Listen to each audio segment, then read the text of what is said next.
Okay, we're now live, and now I have to walk away from the chair. Oh, yeah, you're the one. Oh, hello, everyone. Hello, everyone. Another week, another podcast. Another time that we started with somebody out of the room. Yes, for Um, very good reasons, though. yeah, those were For, a lot for, of good reasons. for reasons that cannot be explained on camera. Hello, Mom. Yes, exactly. Hello. Um, So, yeah, so what's happening? what's What's been happening in the world of motorsport that we like? well? Uh, It continues to get crazy at Ferrari. It sounds like many things are being said, and nobody's actually talking. It sounds like the team is not actually talking to themselves. yeah, I'm not sure if the media is not making it, bigger than what it is. I think you're right. I think you're very right. I've just got some I've got some articles pulled up saying, Binotto and Vettel, he will no longer advise the future of Ferrari. Vettel, my opinion, is no longer important. And then I have the new BMW M135i xDrive, because, like you said last week, BMW don't do sub M cars. Hmm. Actually, I should pull that up on screen for you, shouldn't I? Because Yeah, because I I don't understand what you're saying. remember last week you were saying, I hate it how Mercedes-Benz has all these cars that are called AMG, but they're not real AMGs. Yeah. Well, my friend, we have the same thing from BMW now.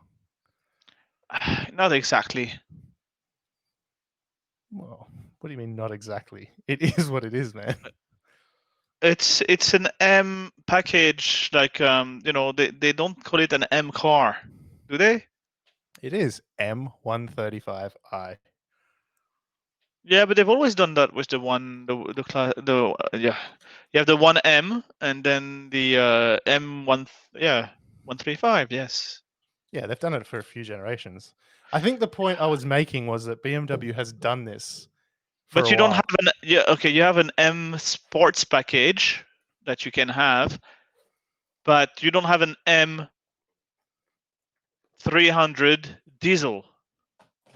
That's the thing that I was saying, But like you have an the Wild Scar is a 2.2 liter turbo diesel with but you're wrong.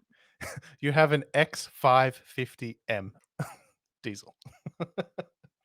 Sorry, we're just doing last week's podcast again.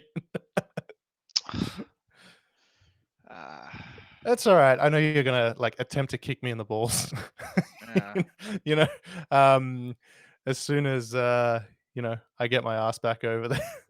Yes, and so I brought a friend with me in the car in the RX-7 today. So we had a bit of a Okay. ride in the RX-7, and I just love the RX-7 because it revs high, but the thing is, this one is a single turbo conversion, like they all are anyway today. But the thing is, it's quite a big turbo, I guess. So it's very laggy. You get nothing at the bottom end, and then all of a sudden the turbo kicks in, gives you a kick, and it's just like very old school and fun. And I was happy because my friend told me that it reminded him of a Renault 5 Turbo 2 in the way it delivers the power. Is this Vincent? Uh, no, JC. Oh, so he would have had the Renault 5. No, a friend of like a father of a friend of his had one. So Okay. it's just like he was saying, it's just reminiscent of this. That's what it reminds him of, like that old turbo delivery. It's a turbo car because it just goes, Yeah, all of yeah, a yeah. sudden. And I So just love that about those cars. does it have that serious turbo lag then, does it? Well, it does because it's the weight is under a ton for sure. It's about 900 kilograms or something or whatever. Really? Yeah, it's very light. The engine is actually very small. It's a 1.4 liter turbo. Yeah. Well, they always are So, pretty small. um, yeah, I mean, with a big turbo, obviously you need to, spool the turbo before it starts, doing anything. So when you have a small engine, you have to rev quite high. So basically at the bottom end you have nothing. But once the 911s, the old 911s also are like this, the turbos. It's just Yeah. like the turbo just kicks in all of a sudden, and then you're like, wow, you know. So he was like trying to hang on the dashboard and everything. It was fun. It was fun. I'm looking forward to getting that actual kick again. Mm. I haven't been in anything crazy fast for quite a while. I think It's not crazy fast. No, it's not crazy fast. By today's standards, certainly the it's not power crazy delivery fast. is crazy. The power But delivery is the crazy. power delivery, yes, and it's a rotary engine, so you've got that that range, RPMs wise, that is quite, yeah, it's higher. It's more like a motorcycle engine in some ways than it is, a piston engine on a car, let's say. So it revs fast and it just sounds good. There's a few And other cars that were I've heard mentioned, like I can't even remember which ones they were, but people keep talking about like that two-stroke power delivery style from some of these cars. well, that's what it reminds me of. I mean, for me, two-stroke was when I was, in my teens in France, where you can actually ride a 49.9 cc bike, that officially doesn't or should not cross 45 kilometers per hour. Yeah, yeah. It's limited to that. And mine was aluminum cylinder, Nikasil treated two-stroke engines that I had put, on transfers on carton milk to put it higher, so the transfer would be higher. I had On milk cartons. milk cartons. Those are the best seals, actually. At that time, they were for trying to raise.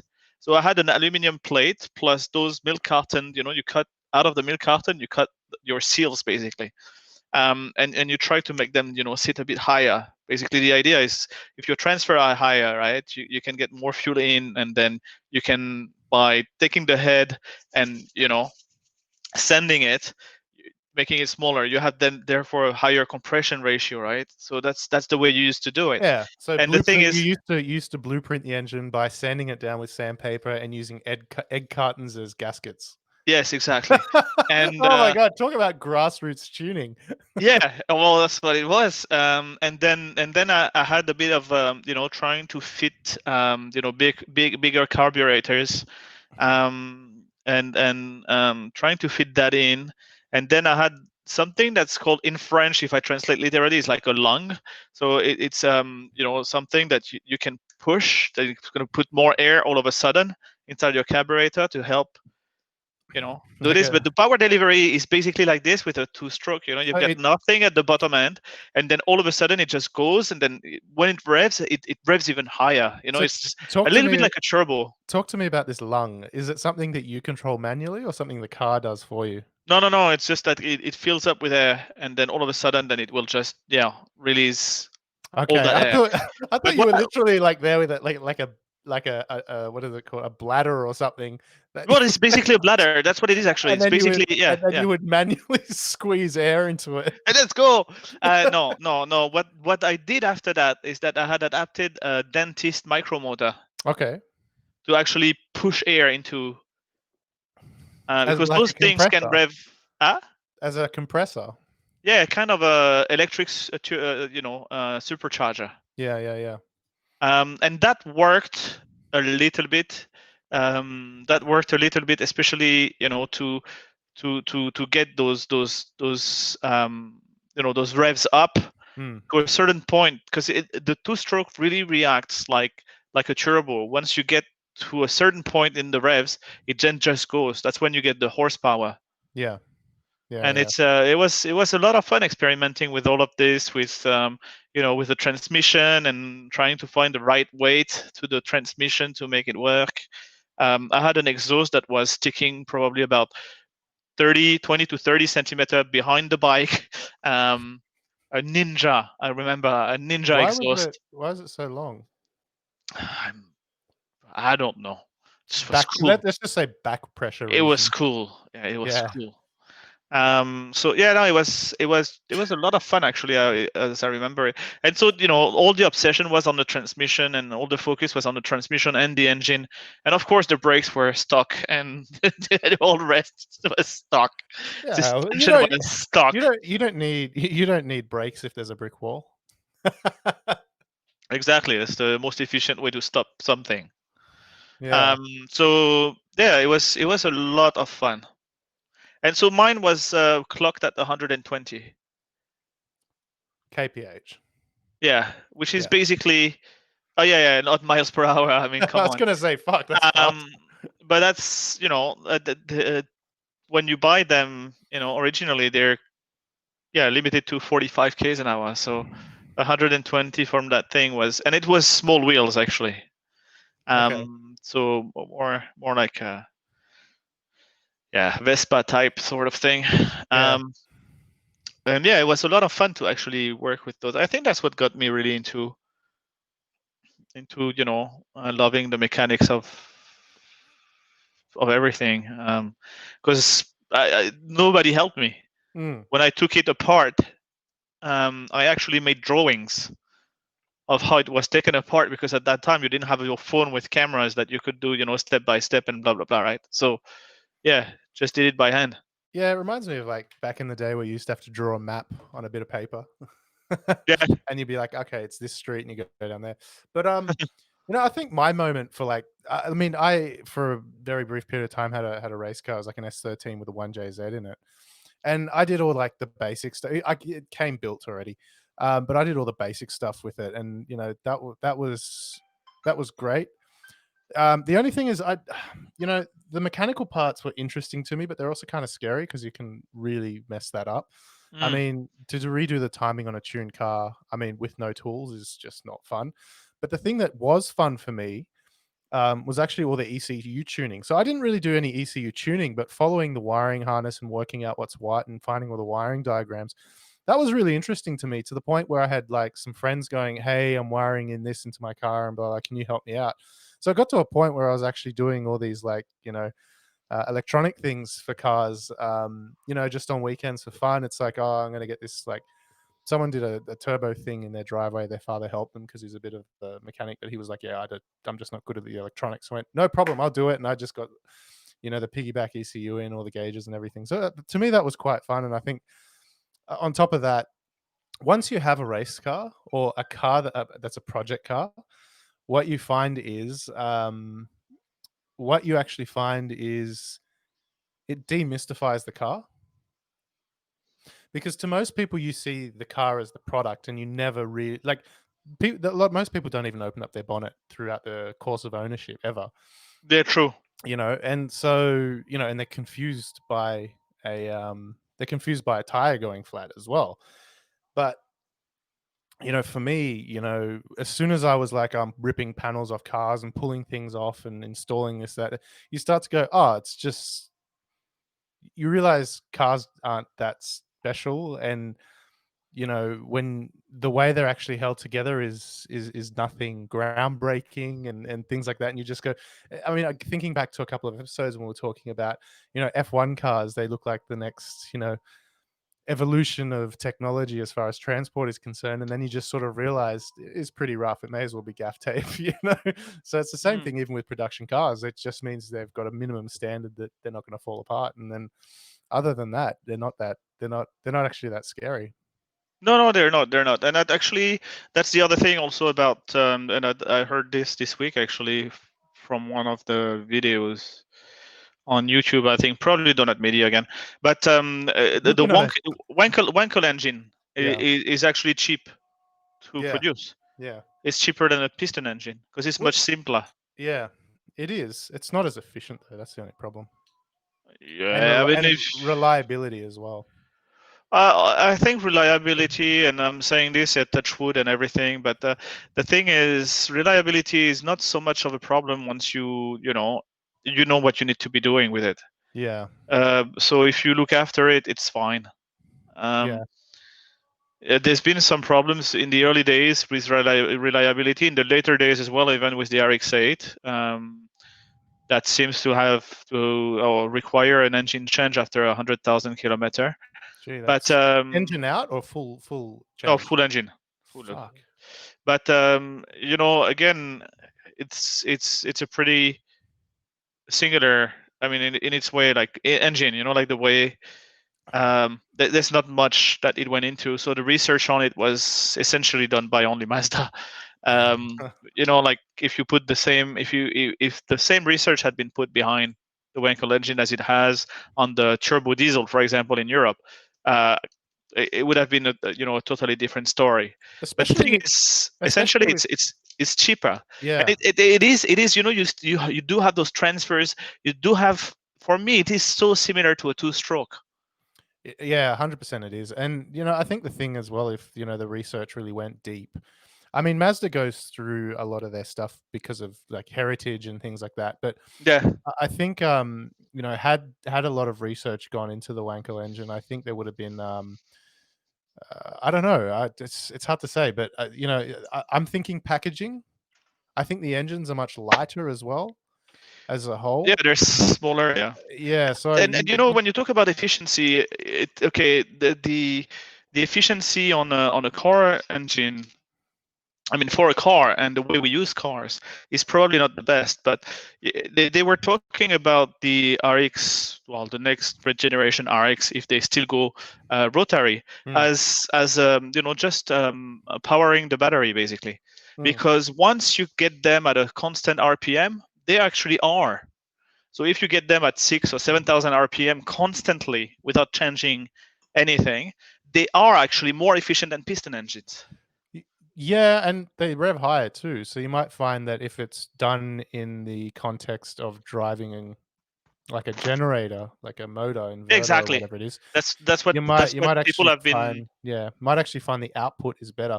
But that's if they've got like the if range extender cars become and an option in things. And I don't see many range and that's what extender cars, but that's except what like people are thinking it might be. I mean, the yeah, application for the RX, was it the RX-9 or whatever, the patents put there, or some of the ideas put forward behind closed doors at Mazda. Apparently, people are thinking that this might be the way they will go.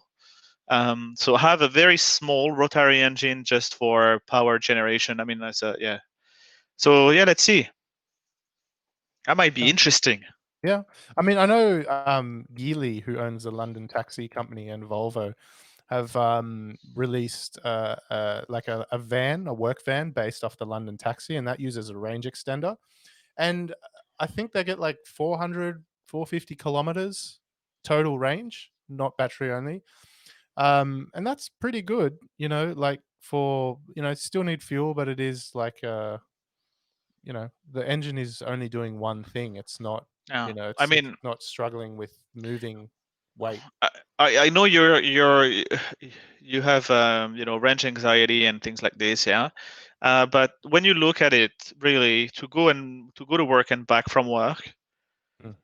how many kilometers do we actually do? I mean, it's. I remember when I was living in France, in Marseille, I was doing 45. I think it was 45 kilometers per day. Mm. I mean, it's not much. Yeah. And those electric vehicles, they can really do it. I'm talking about the range extenders and things like this. So I know that a lot of people, I mean, one of the main thing is exactly this, like the range anxiety with an electric vehicle. I'm like, you lose some of the freedom because you cannot, recharge, you cannot refuel so efficiently or so fast. But at the end of the day, for 90% of the cases you're going to be using your car, Mm. Yeah. it works. I mean, I actually here I've got the diesel Fortuner, and I bought that for range, because I actually do regularly do like road trips here. So I'll do like a 500. Well, it's more than 1,000 kilometers round trip. But when I hit certain cities and I go see customers and stuff like that, it is over 1,000 kilometers round trip, and I did that. But you're right. I mean, here I could Take a theoretically. plane. Yeah, I do that sometimes too. It just depends on what my full calendar is like. There's actually, this is funny. You were actually coming to visit me, so instead of actually doing the car trip, I flew. It's a 20-minute flight, to Yeah. the nearest city. But I flew in that morning just on a propeller plane, and then you arrived. And then we we were okay. But you know, it just depends on how remote I'm going. If I'm going really remote, I take the car. But you're right. I mean, just to pot around Jakarta, I could theoretically get away with it. The only problem is charging is an issue. So getting the you know, the superchargers, or if it's Tesla or whatever system. No, but that's when a range extender, comes in handy. I Yeah, agree. actually, you're I'm not, right. Yeah, yeah, against the idea, but it's yeah. So let's see what's going to come up next. yeah, for sure, for sure. So Barcelona, Formula One. Boring. It got. It's like you find this really cool chick at a party, right? And then you have fun together, and then you have too many drinks, and then it's time to deliver your performance, and then you're like, oh, I'm almost there, but you're too drunk, you can't come. Yeah, That's a little bit like what happened in Barcelona. yeah, It looked like, oh, that's gonna be great. That's gonna be great. There's so much fighting, so much passing on the first lap, and oh, I can't make it. I'm too drunk. yeah.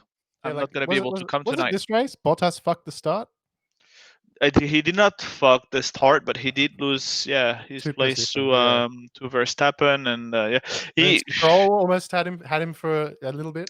Stroll did really well actually. He saw an opening and just went for it, Yeah, So that was good. I think even Bottas himself admitted that he can see the championship drifting away. well, he's third in the championship now. Verstappen has overtaken him. Verstappen actually took over. It's too late for Bottas now, I think, unless Verstappen has some DNFs and for some reason Hamilton decides he doesn't want to be as good as he is anymore. I don't think he's going to get it. I lost you for a second there. Yeah, I lost you. I was just saying that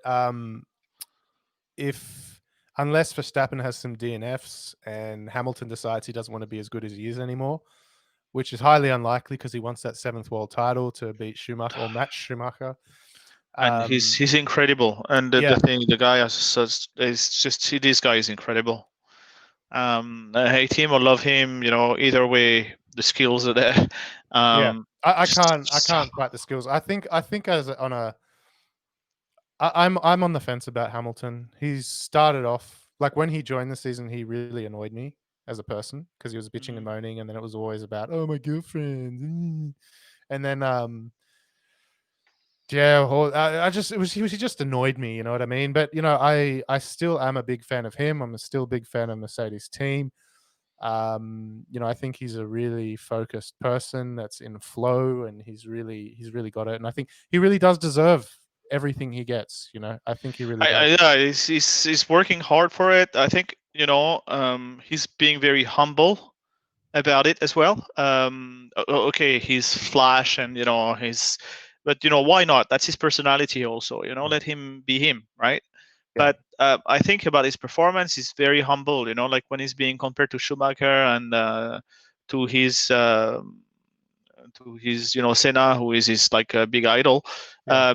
He's actually saying, it feels so unreal to be compared to those guys, because that's what those are the people he admires. And I still feel that there's that genuine happiness when he wins. He's not bored. He's still that hungry. It's just, it's an example in grit, in effort, in focus, in dedication that I find just very truly inspiring from him. Yeah, I 100% agree. But going back to Barcelona, I think, fuck, that was boring. Look, the start was great. Okay, no, okay.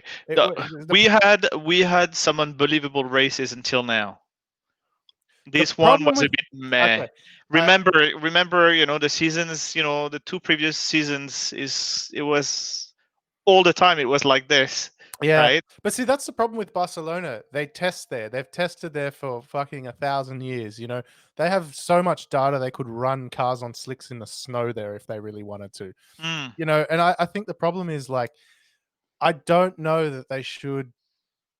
I mean, there's been a lot of talk about there's other circuits in Spain that would be good, but it's but man, Barcelona. They do, yeah, I know, but they do 6 days of testing. The track's not that great. Something needs to be done about Barcelona. Like maybe they should change the circuit that they test at because it's they, you know, I don't think they should get rid of the Barcelona race, right? But I think they need to do something about their testing at least because they do 6 days of testing there pre-season and then they have a race there. And the race could have been interesting with a bit of rain coming, and the rain just went, "Here's the circuit, here's the rain, la la la," and then I'm just gonna do a big yeah. It was just Yeah, like I was just like, every single time, right? yeah, Like and now when it's it's gonna it's get like so I just look at it and I'm just like, man, you know what? They should stop testing at Barcelona. Move it to Spa. I'd be happy if they move testing to Spa for a few years, or move it to the Nurburgring, or move it somewhere else because Spain has just become that race, I don't know. where it's like, No, don't do it at Spa. Don't ruin Spa. yeah, Don't run the risk of ruining that race because that's the next one, and I'm so much looking forward to it. yeah, Yeah, let's see what's gonna happen also with that new rules that the engine modes are now fixed. yeah. So they have to run the same mode, throughout the weekend essentially. Mm. So yeah, let's see if that's going to change anything. It seems that I thought, Mercedes is so confident. They're saying that's actually even better for us because we'll be faster during the race. yeah. The interesting thing as well is I heard that they didn't even use party mode at Spain. They just didn't use it because they're like, well, I highly doubt that. I mean, you can't. I understand that they are much faster than the rest, but when you're 1 second, well, actually it was almost 8/10. Yeah, okay, so they were a bit less ahead, but we're talking 8/10 over 1 lap yeah, than the next best team, right? So I doubt that. I mean, I think they've used. I don't see why they wouldn't use it. I mean, yeah, okay, maybe to preserve the engine and things like this. Yeah, not sure there, but they have it at their disposal. So mm, when they feel under threat, it's like they're run away with button. yeah. I'll give you that. Like the beginning of Barcelona was great. This is just my opinion. It seems that we're sitting on different sides of the fence here. The beginning was great. Yes. There was a lot of great fighting, but overall, it's like the most predictable race on the planet. Yeah, and I agree completely. That's what I'm telling you. It's like you've met this really cool chick at a party, but you can't Yeah. come. You know what though? Leclerc driving 2 laps with no seatbelt. Yeah. I'm sorry. I do like Ferrari. I'm seriously. I'm like, come on. They need to be doing better. They've been struggling even since Alonso was there. I want them to. Well, actually, at least they were like constantly getting podiums. At least with Alonso. But you know what? I really think, like, genuinely, they should be disqualified or get a fine or something. Like and you can tell Leclerc was like, he drove out and they said, "Oh, the car's working," and he's like, "Oh, I think we should come in," and they're like, "No, no, no, stay out. There's nothing wrong." So he went out. Second lap, look, I don't have my seatbelt on. I need to come in, and so he had to tell them over the radio, "I don't have my seatbelt on," and they couldn't get the hint.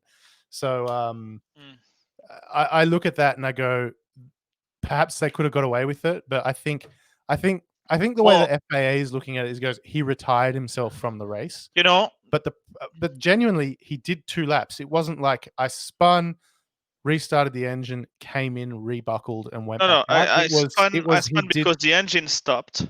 Okay, yeah, yeah, Remember, yeah, right? yeah. The That's engine right. stopped. It's like The compression good lockup thing or is that something. now, sorry. It's like the engine stopped and it was like compression lockup because it was still locked in gear. Yeah. So that's why he spun, right? The engine stopped all of a sudden, and it's probably some bug in the programming of the ECU or whatever. But what happened? So he spun, and he thought the race was done, so he removed his seatbelt because No, they had told he him, removed his because seat. now those cars you can restart them with the hybrid, right? Yeah. So basically, you with the big battery they have, it's basically a big starter in a way. And so he was able to start the car again, and that's why he went. But he had already removed his seatbelt because he thought it was done. Yeah, He thought it was, he thought that's the it. engine he thought the engine went, but the Yeah, engine didn't go. It just killed itself for some reason. Then it Actually, back on. he start once to restart it apparently, and then that's when he removed seatbelt because that didn't work. Mm. But then they pushed him to try again, and that second time it worked. I think it's actually very surprising to me that those cars have 1,500 sensors on everything.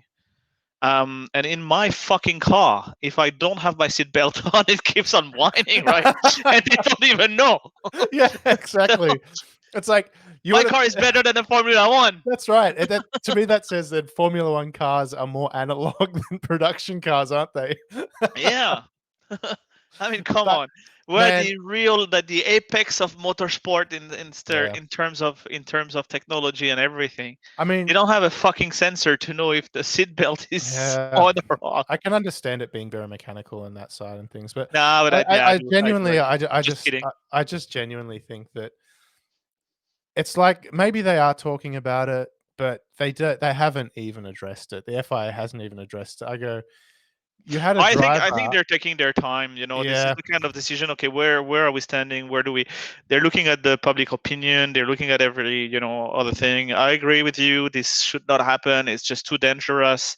We cannot have Jules Bianchi is not so long ago, right? That we yeah. lost one driver, the life of one driver for things that can actually be avoidable, right? Mm. Not wearing the seatbelt, going around the track. I mean, come on. When he did the spin as well, he was very close to the. He was actually very close, not that far from being able to pit in. Worst Yeah, case scenario, at least you go there, guys. No, yeah. let's do that. But again, you're a racing driver. There's a championship. There's a race. There's all of that. All of these go through your mind. Yeah, but But you can't hide that, man. safety should not be taken lightly. It's just, and that's when accident usually, right? It's when you Yeah, have that all those circumstances before yeah. that you actually have to analyze the context. You have to do all those things because so I'm not blaming anyone. I think it was stupid to go. It shouldn't have happened. I mean, Formula One they were the ones before all of this, like, let's end racism shit that they were doing. That it was all about, what was it called? The Initiative for Driver Safety or something they were putting on before every race and all that other stuff. And then you have a driver here. And like I said, it looks like it's likely that maybe they spotted some engine problems that were going to reoccur, or maybe they just went, we're going to get fucking raped here if we don't actually pit and maybe retire the car, because like that should be a disqualification. I mean, Oh yeah, no seatbelt should be a disqualification. And yeah, again, that's why I'm very surprised that there's no sensor on it, not necessarily for the team, but for the FIA. yeah, To control this. So yeah, they're and very that's surprised. And then like again, there's also Sebastian Vettel drove a superb race. Okay, finished 7th, but again, we know that the Ferrari is not really doing well. But he did a one-stop strategy, and I think he should be really praised for this because he did really really well during that race. yeah. But actually, Vettel is actually what I was going to talk about next. When I I look at wasn't. how, okay, what were you going to talk about next? And then I'm going to tell you, Alonso. and then, well, hang on. Then I was going to tell you to shut the fuck up because we're going to talk about Vettel anyway. Yeah, we will. But Alonso. Yeah, what about him? Indy 500 is tonight at midnight. Is it? Yes, man. Triple Crown attempt. Okay, I've got to stick this on. I've got the sports packages at my place anyway, so I'm gonna have to try and watch that. Yeah. The sports package. Yeah, that's what you call porn. We all know it. Hey, Yeah, mom. it's a sport. What do you want? It is a sport. the way You get the way I, cardio, you've got the strength, you've got all those different trainings to follow, right? yeah, So again, just Vettel. Let's yeah, talk just about Vettel then. before actually wouldn't mind touching on Alonso quickly as well, but Touching on Vettel what? wasn't, yeah, Oh, like, go ahead. with Vettel, isn't that embarrassing for the Ferrari engineers? Like, he was like, you heard the one communication Yeah. where they were like, how do you feel about going to the end of the race on these tires? And then Vettel is just like, WTF?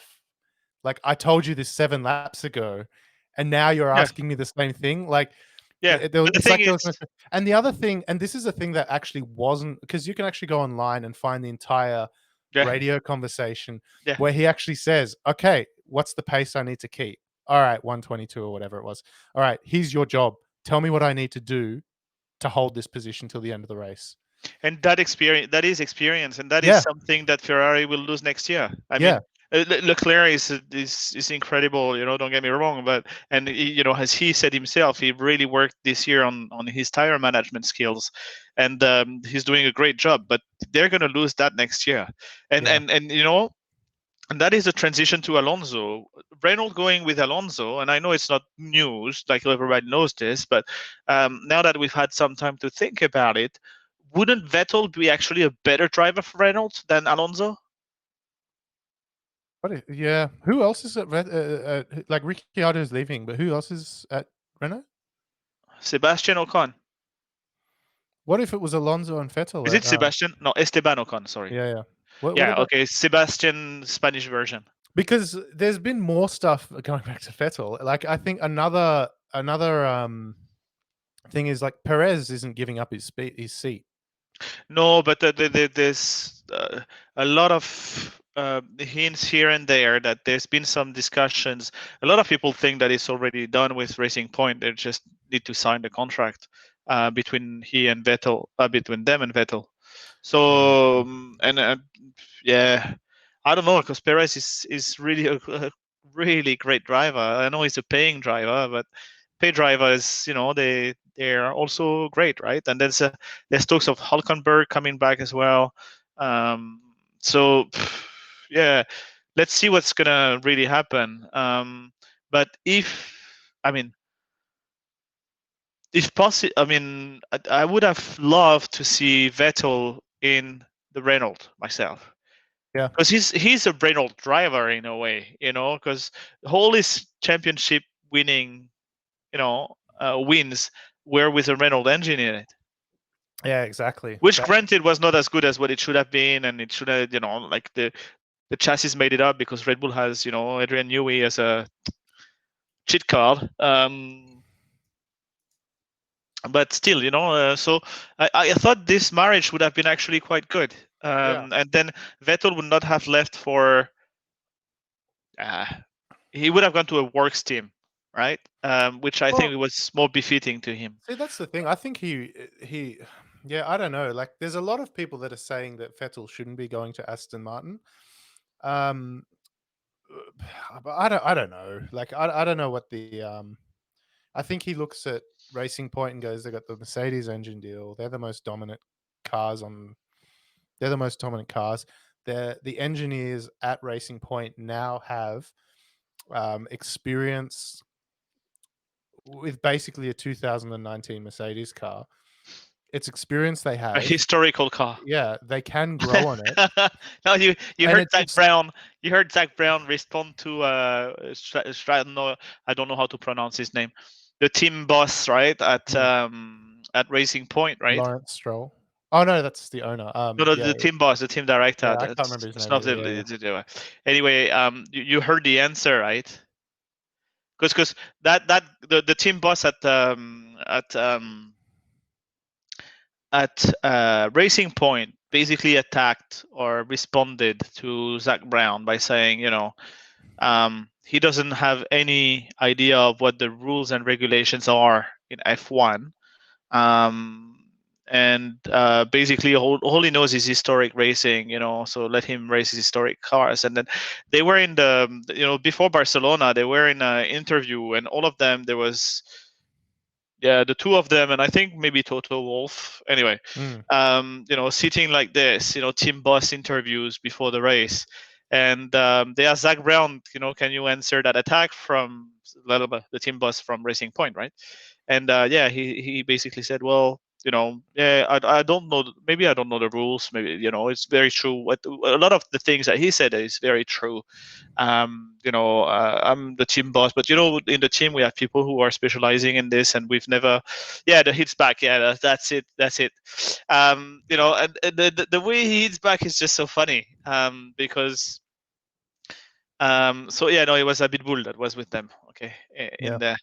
And yeah, Zach Brown was just saying, we have people in the team taking care of the rules and everything, but you know what? We've never been fined a single dollar. We've never lost any points in the championship. While he was the boss, because McLaren lost and actually was probably got the highest fine in F1 ever in the past. But and then he says, and by the way, he should be maybe, come, because he's got a historical car, come racing to historic races as well. Something of that sort, which was like a direct attack. So as far as he goes, I don't know the rule book first page to last page, but as CEO, you have a racing team, and it's their job to know the rule book regulations, yes, which is very true. Yes.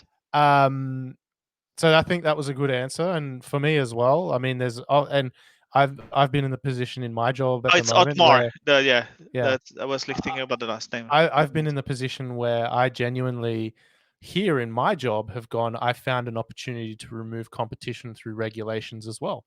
And that's something I've done in my life, personally. So, and then he says, and as far as historic racing, people that is the one. That one cracked me up. Yeah.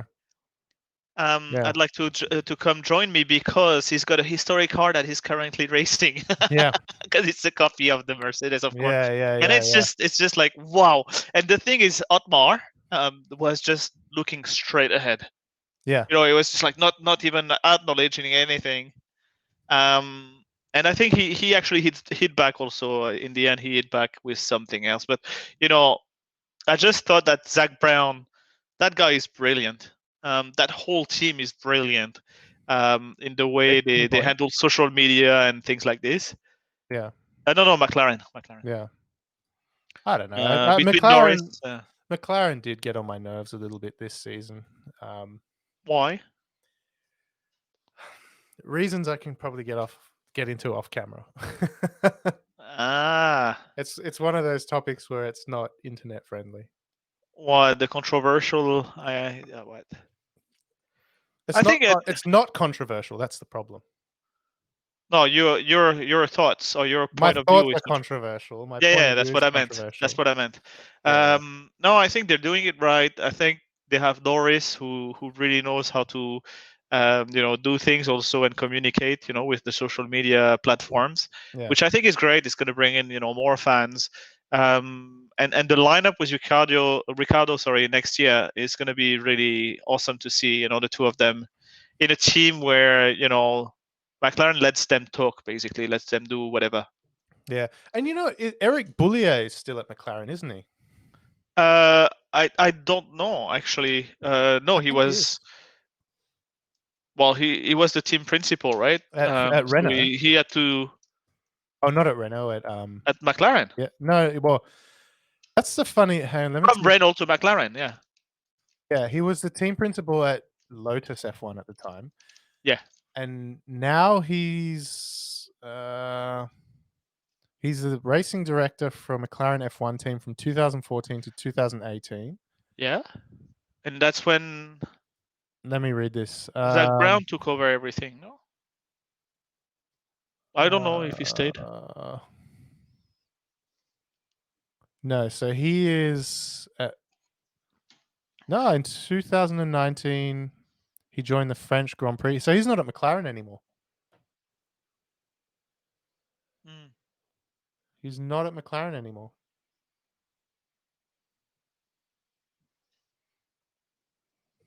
We're both distracted. Me for reasons that pre-show people would understand. But pre-show is not recorded, so there you go. But yeah, so I don't know. I guess that's Barcelona for us. It was predictable race with a few interesting things happening most of the time in the Ferrari camp. A good start with Bottas fucking up. Bottas. Every time it's like, this is Bottas version 2.0 and 3.0, 4.0. How many iterations do we need? Yeah, exactly. for him to actually bring that fight. I mean, Peter Windsor made an analysis of, I think it was the qualifying at Barcelona, where Bottas was saying, I'm just not as good as Lewis on the third sector. I've got to work on that. And Peter Windsor was saying, like kind of calling out, saying, Valtteri, if you're watching this, don't look at the data. If you look at the data, you'll get the wrong information. You will never get ahead, because what he was saying was Peter Windsor was saying was the reason why Lewis is faster in sector 3 is not because he's faster in that sector essentially in terms of braking and getting the apex early or later or whatever, trying to make it work faster. It's because he's actually taking or looking after his tires better on sector 1 and 2 and still has that Later in the race. performance from the tires Yeah. to do it in sector 3, because it's we're talking one lap. If you melt your tires before you get to the end of the lap, then you're gonna have some pain points in some of the corner, and on a track like Barcelona, you do need your tires to perform 100% in the last sector, because it's very technical. And so it's not about looking at the braking distance and all of this. It's you have to take it as a whole. And what Peter Windsor was basically saying is that Valtteri Bottas seems to be bothering himself with little details, looking at all little things rather than seeing, the balcony view. Yeah. And I think that's a really good point as well, because if you look at things like Prost v Senna, or even James Hunt, all three drivers were completely different. Prost, Senna in the rain. James Hunt was just fucking wild behind the wheel, but he was fast. And Prost, the professor, it's totally different driving styles. All of them had world championships, though. So, I think you're absolutely right there. Bottas needs to take a step back and just really go, I'm not the one. I'm just repeating what Peter Windsor was saying. But I thought his analysis was really on the nose. That it really sounded, okay, that makes a lot of sense. And I guess even though I'm not a big fan of Nico Rosberg, but I think that's what he was able to do, and work also Lewis psychologically to be able to win that. And that's the thing. And I still think that he didn't win. I still think that Lewis Hamilton lost, because he had one DNF. That I'm not going to disagree with that, but I think you're right in the fact that, like, Rosberg was never outstanding to me, but then when we're actually having he was amazing. He was amazing. But when we actually his time in Williams and BMW and all that was pretty pivotal at the time as well. But the other thing as well with Rosberg is he was always Hamilton's ass. You know what I mean? Bottas isn't as much. I could be wrong again, but that's just my recollection of his time in F1. Can you explain? Well, I just I think you're the one that actually said this. If Hamilton had a bad day, Rosberg was always there to pick it up. Mm-hmm. If that's what you ask of a second second driver. If Hamilton has a bad day now, Bottas is out to Verstappen in a slower car. That's the reality of the situation. And say what you want about Rosberg, a lot of people don't respect that he retired. He won the championship, retired, and didn't defend it. I think the reality of that situation is, I thought that was a bit weird. I didn't care much for Rosberg at the time, but now that I've had time and I think about it a lot more, I just go, no, Rosberg was a pretty great driver. And I think what he's done with himself now, because he's actually very heavily invested in Formula E as well and a few other things. He's actually looking at the future of motorsport. And I think, he's going to be in motorsport for a very long time. He's not just some YouTube personality that fucks around and sell 100 and buys cars and things like that.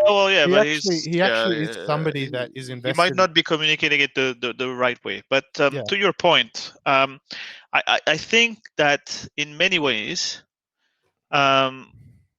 and it's my theory, and it's built on some of also the those like Peter Windsor or WTF1 or. But my theory is that the Mercedes are the fastest car. There's no denying this. I mean, you just look at the results, right? Yeah. But the Mercedes following another car is not that good.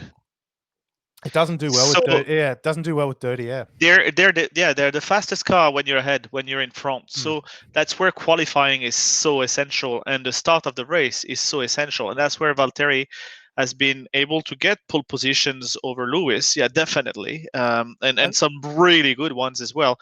But he's never been able to materialize this, or maybe the strategy didn't work his way, or something like this. But the thing is, once he there's that little bit of aggressiveness that is missing as well. I mean, you see this at the start of Barcelona. Yeah. If Stroll can take, the better, didn't take the better of you, but has an opportunity to take the better of you, that means there's something you're doing, that you should be, closing the door. You should be a bit more aware of what's happening around, and not just, trying to avoid everybody. I think you said it perfect. He's a good second fiddle, but he's not going to pick up the ball. And that's why and that's why, okay, it's very comfortable to keep Lewis, and you need to keep him happy. It's very important to have a second driver who respects that and listens to what the team instructions are when they happen and all of this. But why don't you get somebody a bit more exciting in the car to bring it to Lewis as well? Why don't you bring in an Hulkenberg, for example, who's outside there, and available, and who would take the seat? Why don't you bring a Vettel, Did you see in front? Well, make it something like this, Did you see that there actually was talks with Hulkenberg as a backup driver? Yeah, there were talks with there were talks with Vettel as well. I think that would have been more interesting in 2021 to have a different. And I'm sorry for Bottas's fans, because I think he's an incredible driver. Don't get me wrong, but seriously, He's a technician. he's yeah, but in front of Lewis, and as we've seen in the past seasons and this season again, not good enough to bring it to him. So I think if we want to be totally fair, he has had a bit of shit luck as well. Yeah, I mean, come Barcelona on. Barcelona was totally his fault. He had the shit luck with the tires. I think there was something else in a previous race where something happened, but no, the second race in Silverstone, was the tires. But I think he's very well capable of actually winning a Formula One championship. He is, I think, compromised as a person. I think he's had a lot of things going on in his personal life that have affected him. But I don't know. Like it's just never. I think I'm in another situation. I think I'm in another situation like Rosberg, where it's going to be a few years down the line, and I'm just going to say, yeah. I think Bottas was one of the great drivers out there that never won a championship. His only problem is that he came at the same time Lewis Hamilton was on. I agree with you. He's definitely when they actually signed Bottas, I was confused by that too. But to be fair, like I don't know. I guess I didn't pay much. Where was he before? Williams? Williams, yeah. Yeah, I guess I didn't pay much attention at the time. No, he was running the Mercedes engine. Yeah, Russell. Yeah, they put Russell. Put him in that car. Yeah. They have or Esteban Ocon, or that new generation that you can bring, or that old generation that already won something like a championship. So that's why I'm thinking, make it exciting, Mercedes. You're running at the top. You're one. Come on, they have 1 second. They have a gap of. It's incredible the performance that they can deliver. And so make it, it's your task to make this exciting again, please, for us. So we know already that Bottas next year is not going to win the championship. Yeah. We know this already. It's not going to happen unless really Lewis is like, okay, 7 is enough, and now I'm taking my, my foot off the accelerator a little bit. But I don't think that's ever going to happen with him. Like the way he is, and how competitive he can be as a person, it's not going to happen. So bring us something different. Yeah, Please, yeah.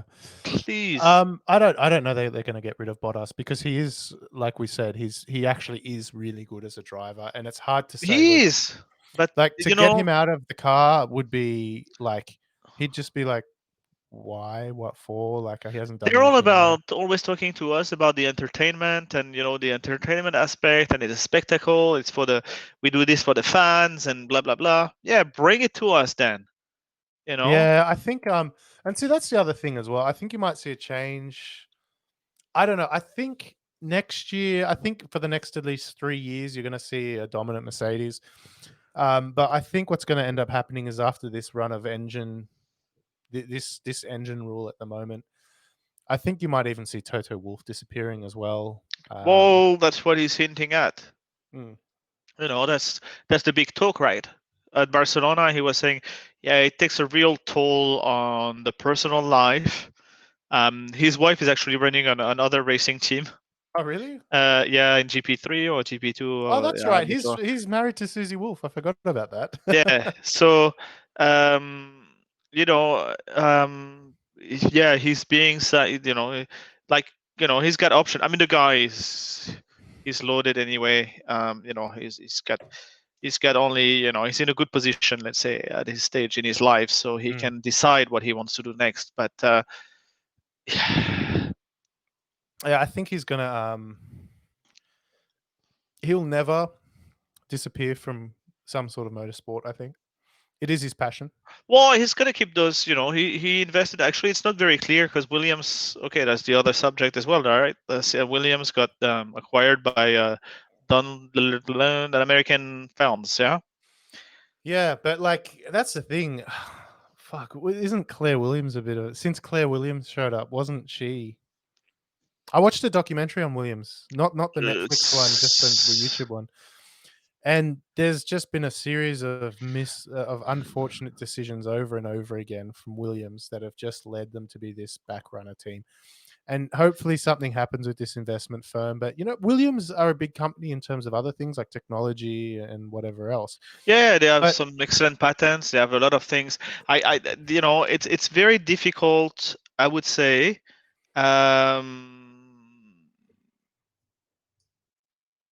That okay, she's running.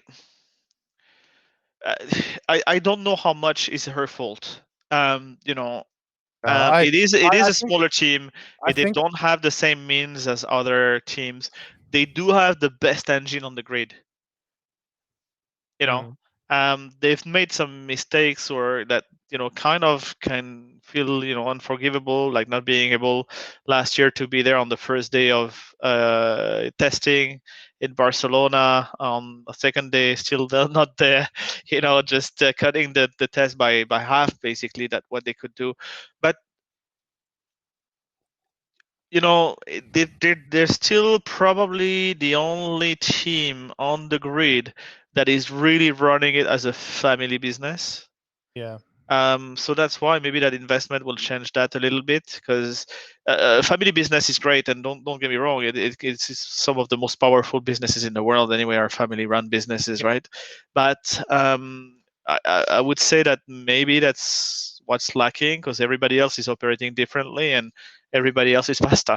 So at the end of the day, you have to try and see the results. If you judge on the results only, Claire Williams is really I mean, come Mm. on. But that's actually the similar thing that happened to Toyota back in the day, isn't it?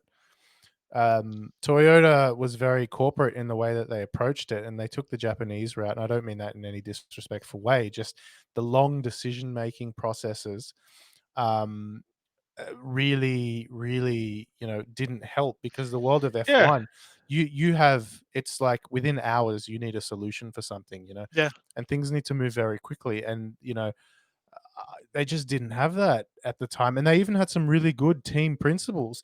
And apparently, their very last car looked like it was going to be, Oh, championship contender. Yeah, championship contender, and they just used the financial crisis as a reason to pull out of F1. yeah, yeah. So it's say what you want about it. They may have got. It's possible that they could have had their shit together, but unfortunately, and they had some good people in place as well. But I think they just let they just let that that culture that just isn't compatible with F1, really interfere, and that's okay. But for F1, like I said, a sport that requires solutions in hours, not days. It was a team run by a committee, not by, you know, Yeah, and you know. that's probably one of the problems Renault is having. Also, I'm not sure. It feels like they also, can't get out of where they are. I mean, the car seems to be better this year. Yeah. They haven't been able to prove it yet. Um, let's see what happens. Yeah, but I think, when we think about who is that next dominant team after Mercedes, I think we got another 3, 4, 5 years of Mercedes killing it. I don't know. Um, I think 2021, yeah, 2022. Let's see, when we have the new rules in place, essentially the engines are going to be the same. So that means that every manufacturer will be able to close some of the gap. As we've seen, the Mercedes is not invincible. It still has that same problem that it had like 10 years ago with looking tires. after its tires. Once they start to go out of the window and they start to get too hot, they just exponentially do. Which seems to be a problem, that they've been, having with them. We touched on this last week, that they seem to have carried on from way back when.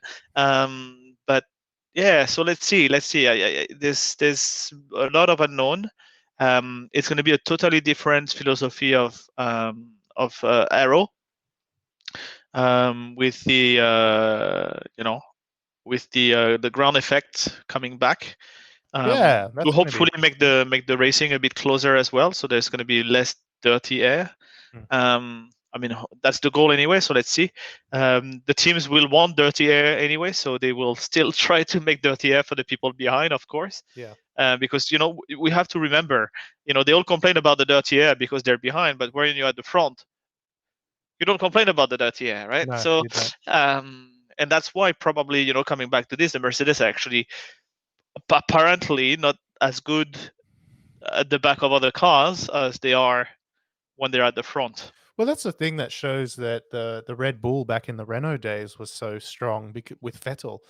Vettel was able to go from last place to first, you know, through traffic, and then Yeah. come out. Well, I don't think he ever did last to first, but he certainly did Nobody go. ever did, I don't think. Yeah, but Anyway. I think he certainly went from last to podium. And when I see things like that, I'm just like, they really had it nailed on what needs to happen with the setup of that car. Mm. And even you look at it as well, like when it was Vettel and Weber. I mean, that wasn't like, I mean, we know that the two of them had tensions, but when both of them were in that team, it was a very it really Well, that's was, another thing, an like impressive duo. thank you for reminding me about Weber. Weber, incredible driver. The only problem that he had is that he raced at the same time that Vettel was in the game. Yeah, It's but it's it's just a problem. Weber really did, make the most out of his retirement. I mean, he retired and went straight to Porsche. Mm. Still as a Red Bull athlete, went to Porsche, won Le Mans as a driver. I think he won it as an engineer as well, or a team principal. And he's happy. I mean, very very Australian, very Australian saying, but happy as a pig in shit. Like to be able to make these accomplishments because So it. are you saying Porsche is shit? No, Because that's not what I'm saying I at mean, all. yeah, But but, I mean, come on, yeah, just incredible driver, But the thing is, like Bottas, when Weber raced, there was Vettel. When Bottas raced, there was Hamilton. yeah, And those guys are incredible, but they're just not that level of incredible. yeah, That's the problem. yeah, I agree. But you're right. Uh, Weber really, like you said, similar problem with Bottas, but Weber was a great driver. Still is a great driver. But he is a Wins great driver. races. Yeah. I think he's a great person to be When I in. say was, it was Formula One. Yes, Yeah. Yeah. still drives. Yeah. But yeah, overall, I think yeah. Anyway, I think that's Weber. and the aero problems aero setups we were talking about with dirty air and whatnot, with the Red Bull being able to go from last to podium. Yeah, very yeah. impressive. But yeah, I mean, we've spoken about F1 for so long this episode, but Yes, I'm really interested to see. because we miss it because it's not happening Yeah, today. yeah. But what is Vettel gonna do next? Yeah, it's a big question mark. I think he's going to end up at Racing Point. I think it's a missed opportunity for Renault. Renault should have, and maybe they were already in talks with Alonso at that time, and they lost that opportunity. I don't know, but for me, Vettel should be at Renault next year. Yeah, it would be a good pairing, I think. It would be a good pairing. I think there's a lot of respect between Prost, who is running a lot of the things in the background as well, and they're both 4 times world champions. I think there was that in that sense, Prost is probably not the easiest guy to get along with or whatever, but he is that. Oh my God, I'm running a blank, but who passed away? The equivalent at Mercedes, the legend. He's a freaking legend. I'm so sorry. Lauda, yeah. Ah, Niki Lauda. Sorry, I'm so sorry. I ran. I drew it. Whatever. Forgot. But yeah, he's basically that equivalent at Renault. So there's a lot of interactions that will have happened there, and I think it would have been great. I don't think.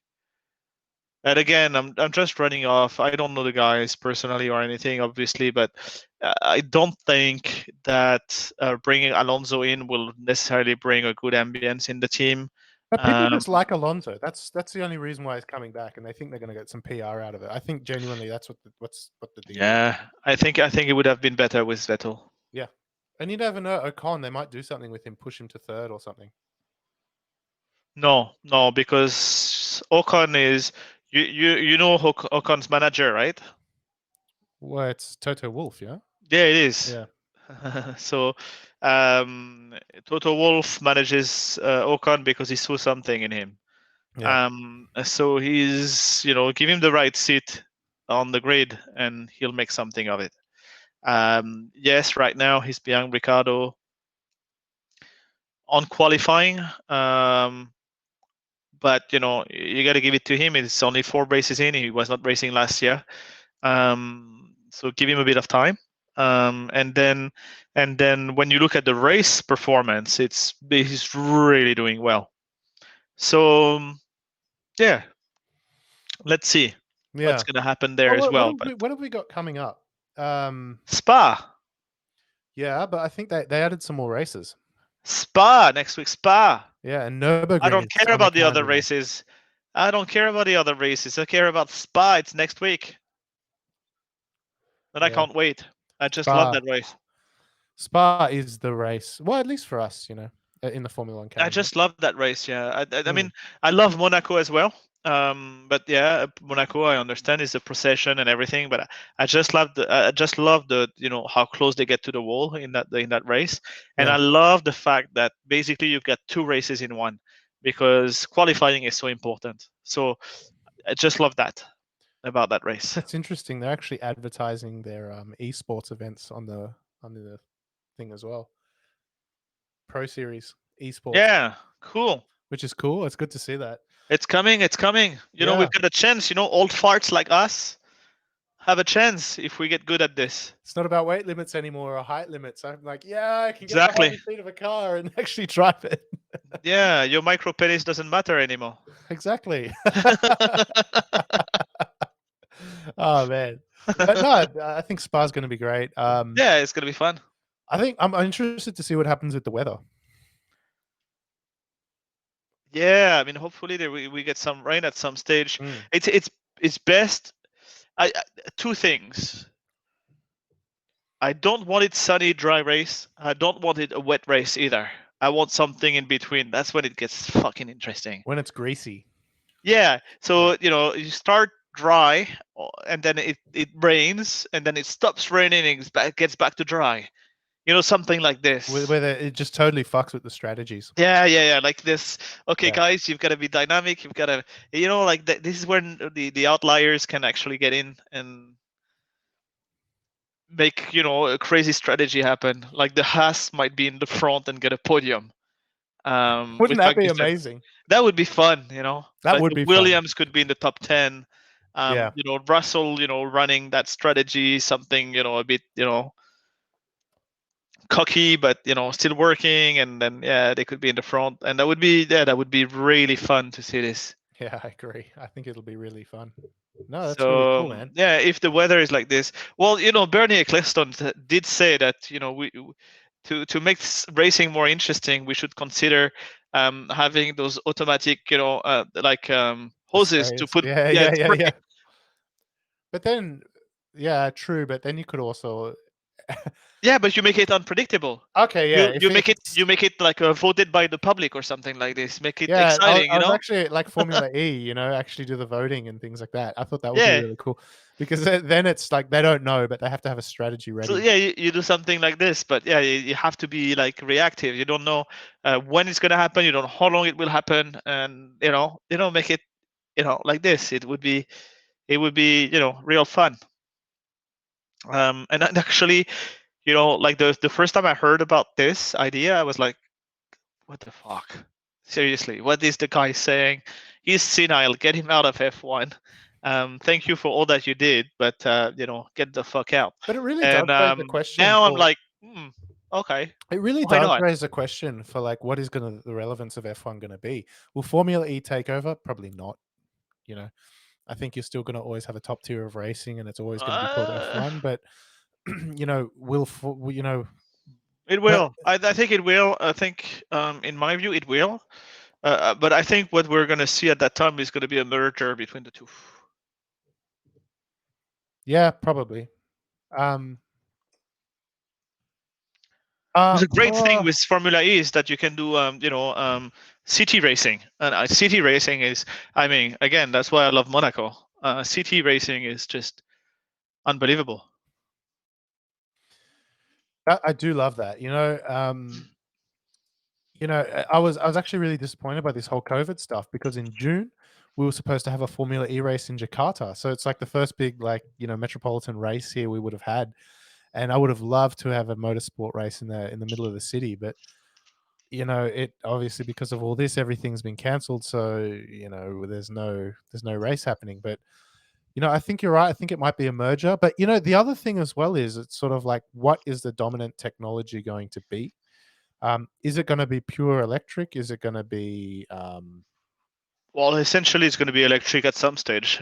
It'll be electric, but I mean, you still got the possibility of hydrogen because you do know that Oh, the WEC at Le Mans still has that. What is it, Garage 56 or something like that, which mhm. is reserved for experimental technologies to run the 24-hour race. And Yeah, but you're talking endurance. yeah, Endurance is slightly different. I mean, yeah, unless they come up with interchangeable batteries that you can basically, unload and put back, very quickly. Yeah, okay, that might work. But yeah, otherwise, we're not talking endurance here. We're talking, peak performance. sprint Over the racing. maximum of a F1 is 2 hours. Yeah, So yeah, I mean, Formula E went from having to change the car to only one car now. So the technology has evolved very quickly also but there. they can do a race on one car now. They used to, Yeah, yeah. yeah, they used to, and that's why I didn't follow it actually at that time, and that's why I'm still not following it right now. Is that I thought changing car was kind of ridiculous. Does Uh, MotoGP still do that, where they hop to one bike to the other for wets? yes, Yeah, yes, okay. they do. Yeah. But it's when you have Marc Marquez, it makes it a bit more interesting. When he does the bunny hop over to the Yeah, next bike. he does the bunny hop between the two bikes. Not only that, but also the guy has got balls. Like he will stop 2 laps before the others do, because he can see that the dry line is enough for him to run. He's got so much precision. Um, and when we say precision, that means that not planting the front wheel exactly, let's say 5 centimeters to the left or to the right, and that's it. He's gone.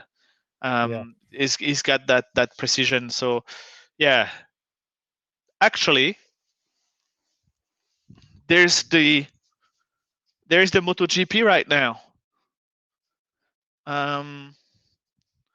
Let me check and double check. But I think we have the start of the MotoGP right now. I don't even know who. Just letting you know, we can't put this on YouTube if that's what you're going to show. No. I'm not gonna show it to you. But yeah, I mean, it is. Yeah, warm up lap, man. Oh, okay. There you go. Quartararo is still first. Oh, championship standing. Okay. It is interesting what's happening in F1, and I'm interested to see what, especially with this year where the calendar's a bit all over the place, the racing's all over the place. There's no fans, so yeah. I mean, yeah, that's that. As far as like car news is concerned, I don't really have any new car news apart from that M135i, which actually looks pretty aggressive. I quite like the look of that thing. It looks good, yeah. Yeah, but yeah. How about we call it there for a week? Yeah, I think we should. I think yeah, this is now starting. You know, like the MotoGP. So I'm just watching the start. Give me just a second. I'll be back in front of you all. Yeah. All right. Well, we let But Julian get his wow, technology set up. Ooh. You watching? Wow. Yeah. I mean, is he watching the MotoGP or is he watching something explicit? Because we can't. Well, you know, I think MotoGP is explicit enough. That's the thing, man. I'm not. I'm not. I actually, you know, that's why my wife is like so sick. Well, feels so secure because, you know, I go somewhere and I look at the cars more than the Yeah, girls. I know that feeling. You know, like we went to the motor show here in Thailand, and you always have like those, you know, pretty girls, you know, in front of the cars and everything. And I asked them, like when my son wants to take a picture with the car, I ask those girls to go away. You know, because I'd rather see the car and my son, you know, on the picture than, you know. We actually know a few people like that are very much like, yeah, the wife doesn't have any problems because we're just so interested in cars. Yeah. I Yeah. mean, yeah, that was. It's always been like this for me. Yeah, I just love cars. I think they're I don't know, they're exciting. They're, you know, powerful. Yeah. They're, yeah. I don't really care about the status on this. And neither do I. E- I Even though, was talking with this before. Like yeah, I got asked the question, "What's your favorite car?" And I don't have a favorite car, but if you ask me, I like weird French shit. I mean, that just seems to be the case. It's weird French shit and the occasional Italian supercar, or Abarths. yeah, yeah. Talking about this, actually, you know, I don't think I would ever buy a Lamborghini. If money was no object, No. And you know, in that sense, seriously, if I really put my mind to it, or like, not spend on anything else at the moment, I could afford a Lamborghini. Not here in Thailand because the taxes are just crazy. But yeah, definitely in France I could. So the thing is, I'd go for Ferrari rather than Lamborghini. I like the Ferrari, you know, past, the history, the whole thing. I and you know, the elegance of it compared to, although now they're yeah, I'm not too sure about the lines, but you know, my favorite car still is an F355. yeah. I Okay, just I understand. love that Yeah. car. But Um, favorite car out of any car. huh? Favorite car out of any car is an F355. Yeah, I think that's it. Yeah, I mean, today, tomorrow might be a different answer, but this one, the F355, is the one that comes back, you know, consistently. Um, the RX-7, I just love the RX-7. I love the shape of the RX-7. I think it's just an incredible looking car. Just the proportions of it is just not as perfect as the F355, but you know, up there. Yeah. You know what? I think I need to be around more supercars to actually tell you if I have a favorite supercar.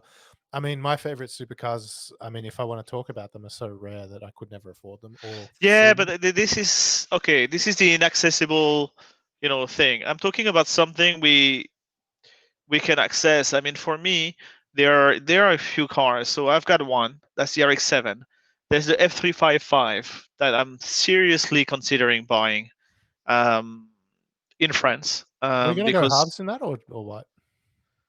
but it depends. Whatever you feel like. If we don't go half for this, we go half for something else. It's Oh, same difference for me. It's not going to be one car though. I mean, it's going to be multiple. No, and then the 8 series. Yeah. The 8 series. The E31. Yeah, I understand. They do some But crazy. the E31, but a resto mod. This one. Yeah. The F355, I would keep probably completely stock. I would too. Probably. I might do an exhaust to make it sound even more better. Because that is a word. Oh well, Yeah, that is more a better. yeah. And probably the brakes. Make it something a bit more. And then definitely the tires. But in terms of the lines of that car, that's all that I would do to the first one that I buy. The second one, I would make bonkers. Yeah. I agree. Yeah, I don't know. Like, it's hard for me Like to say. wide body and I've been away from the presence of supercars for so long that I'm a bit like, I've actually had a thing at the moment for like GT3 cars. So I think a Z4 GT3 to me is a really beautiful car. I mean, if I was able to buy an actual GT3 homologated car, I'd love to just pick one up, even if I could never drive it or have it serviced, just to have, I think that's a really, really nice car. I think, yeah, but around specific supercars, I don't know. Like, I agree with you on the 355. I love the size of that thing. I love the look of that thing. proportions are perfect. It's Yeah, just perfect. yeah. It's actually a very small car with a 3.6 liter V8 in it. It's such a nice car, and I'm thinking, if I was ever going to go halves in a car with somebody, probably, I think, that would certainly be, as far as supercars go, I think that would certainly have to be first. I know we're going to do the Arbath, or you said we'd change it to E46 maybe. But, Maybe I had a look. I had a look. At the E46. That might also be an option. Maybe it's too fast though for what we want to do. I don't know think the that it's too Abarth is still. fast. I think I'm a bit scared of losing the rear end at Nürburgring and Yeah, game over. definitely. That's why I'm saying, too That's dynamic why or too fast. So that's why I front wheel drive almost is probably the. yeah, I think a front wheel or forward drive car would probably be a good Yeah, we idea. can either go like a Clio or an Abarth. Yeah, we're gonna have fun either way. Yeah. But yeah, all right. Well, I think let's call it there. We're going to have a race next week, and I think we're going to podcast before the race. So we'll see what developments happen in the world of F1 before then. But Yeah. I think that's it for another week from us. We could also, watch the race, try to during the race without showing the footage. Yeah, of course, but, yeah. We could do that. I think that's an interesting concept. We'll give it a go. We might live stream it, see how it goes. Yeah, live stream that. Yeah, maybe. Okay. All right. Thanks everybody. Remember, like, subscribe, don't share. I'll do nothing of those. Oh yeah, do none. We don't give a shit. We're just gonna sit here and catch up every week, and that's fine for us. We'll do it again anyway. All right, everybody. Have a good week, and we'll see you again soon. Bye bye.